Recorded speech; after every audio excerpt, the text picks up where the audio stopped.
ಮುಂದಿನ ತಿಂಗಳಿನಲ್ಲಿ ವಾಲ್ಮೀಕಿ ಜಯಂತಿ ನಡೆಯಲಿದ್ದು, ಈ ವೇಳೆಗೆ ವಾಲ್ಮೀಕಿ ಸಮುದಾಯದ ಶಾಸಕರೊಬ್ಬರನ್ನು ಪರಿಶಿಷ್ಟ ವರ್ಗಗಳ ಇಲಾಖೆ ಸಚಿವರನ್ನಾಗಿ ಮಾಡಬೇಕು. ಇಲ್ಲವಾದರೆ ಬೆಂಗಳೂರಿನ ಪರಿಶಿಷ್ಟ ವರ್ಗಗಳ ಕಲ್ಯಾಣ ಇಲಾಖೆ ಕಚೇರಿಗೆ ಸಮುದಾಯದಿಂದ ಮುತ್ತಿಗೆ ಹಾಕಿ ಕಚೇರಿಗೆ ಬೀಗ ಜಡಿಯಲಾಗುವುದು ಎಂದು ಕೋಲಾರ ಜಿಲ್ಲೆಯ ವಾಲ್ಮೀಕಿ ಸಮುದಾಯದ ಮುಖಂಡರು ಸರ್ಕಾರಕ್ಕೆ ಎಚ್ಚರಿಕೆ ನೀಡಿದ್ದಾರೆ. ಕೋಲಾರದ ಪತ್ರಕರ್ತರ ಭವನದಲ್ಲಿ ಇಂದು ನಡೆದ ಸುದ್ದಿಗೋಷ್ಠಿಯಲ್ಲಿ ಮಾತನಾಡಿದ ವಾಲ್ಮೀಕಿ ಸಂಘದ ಕೋಟಿ ಶ್ರೀನಿವಾಸ್, ಕಾಂಗ್ರೆಸ್ ಸರ್ಕಾರ ಅಧಿಕಾರಕ್ಕೆ ಬರಲು ಕಳೆದ ಚುನಾವಣೆಯಲ್ಲಿ ವಾಲ್ಮೀಕಿ ಸಮುದಾಯ ಮಹತ್ವದ ಪಾತ್ರ ವಹಿಸಿದೆ ಎಂಬುದನ್ನು ಮುಖ್ಯಮಂತ್ರಿಗಳು ಹಾಗೂ ಕಾಂಗ್ರೆಸ್ ವರಿಷ್ಠರು ಅರಿಯಬೇಕಿದೆ ಎಂದರು. ನೀವು ಏನು ರಾಜ್ಯದ ಎಲ್ಲ ವಾಲ್ಮೀಕಿ ಸಮುದಾಯದ ಮುಖಂಡರ ಒಂದು ಸಭೆಯನ್ನು ಕರಿತೀರಿ, ಆ ಸಭೆಗೆ ಮುಂಚೆ ನಾವು ಈ ಒಂದು ಪರಿಶಿಷ್ಟ ವರ್ಗಗಳ ಕಲ್ಯಾಣ ಇಲಾಖೆನ ಮುಂದಿನ 10ನೇ ತಾರೀಕು ನಾವು ಬೀಗವನ್ನು ಜಡಿದು ಬೆಂಗಳೂರು ಗ್ರಾಮಾಂತರ, ಕೋಲಾರ, ಚಿಕ್ಕಬಳ್ಳಾಪುರ ಈ ಜಿಲ್ಲೆಗಳು ಎಲ್ಲ ಸೇರಿ ನಮ್ಮ ಸಮುದಾಯಕ್ಕೆ ನ್ಯಾಯಸಮ್ಮತವಾದ ಸಚಿವ ಸ್ಥಾನವನ್ನು ಕೊಡಬೇಕು. ಯಾಕಂದರೆ ಈಗಾಗಲೇ ನಮ್ಮ ರಾಜಣ್ಣ ಅವರನ್ನು ಬಲಿಪಶುವನ್ನಾಗಿ ಮಾಡಿ ಅವರನ್ನು ಸಹ ರಾಜೀನಾಮೆ ತೆಗೆದುಕೊಂಡಿದ್ದೀರಿ.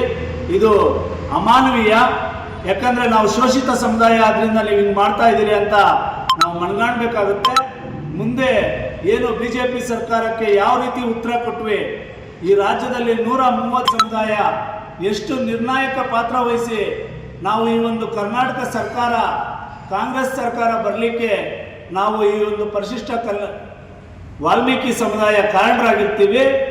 ದಯಮಾಡಿ ನಾವು ಹೇಳ್ತಾ ಇದ್ದೀವಿ, 10ನೇ ತಾರೀಕು ಬೆಂಗಳೂರು ಪರಿಶಿಷ್ಟ ವರ್ಗಗಳ ಕಲ್ಯಾಣ ಇಲಾಖೆನ ಬೀಗ ಜಡಿದು ಕೂಡಲೇ ಆ ಸಚಿವ ಸ್ಥಾನವನ್ನು ತುಂಬಿ ಮುಂದಿನ ವಾಲ್ಮೀಕಿ ಜಯಂತಿಗೆ ಅವರ ಅಧ್ಯಕ್ಷತೆಯನ್ನೇ ನಮಗೆ ಬೇಕಾಗಿ ನಾವು ಈ ಮೂಲಕ ಮಾನ್ಯ ಮುಖ್ಯಮಂತ್ರಿಗಳಲ್ಲಿ ನಾವು ಕೇಳ್ಕೊತಾ ಇದ್ದೀವಿ. ಯಾಕಂದ್ರೆ ಈಗಾಗಲೇ ನಾಗೇಂದ್ರಣ್ಣ ಅವರು ಕಾಂಗ್ರೆಸ್ನಲ್ಲಿ ಎಸ್ಟಿ ಸಮುದಾಯದ 14 ಶಾಸಕರು ಗೆದ್ದು ಸರ್ಕಾರ ರಚನೆಯಲ್ಲಿ ಪ್ರಮುಖ ಪಾತ್ರ ವಹಿಸಿದ್ದಾರೆ.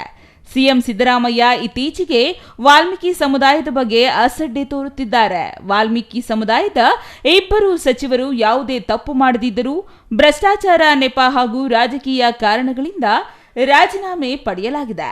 ಸಿದ್ದರಾಮಯ್ಯ ಅಹಿಂದ ನಾಯಕರಾಗಿದ್ದು, ಅದಕ್ಕೆ ತಕ್ಕಂತೆ ಪರಿಶಿಷ್ಟ ಜಾತಿ ವರ್ಗಗಳ ಬಗ್ಗೆ ಕಾಳಜಿ ತೋರಿಸಬೇಕಾಗಿದೆ ಎಂದು ಕೋಟೆ ಶ್ರೀನಿವಾಸ್ ಹೇಳಿದರು. ಈಶ್ವರ್, ಸಿಟಿವಿ ನ್ಯೂಸ್, ಕೋಲಾರ.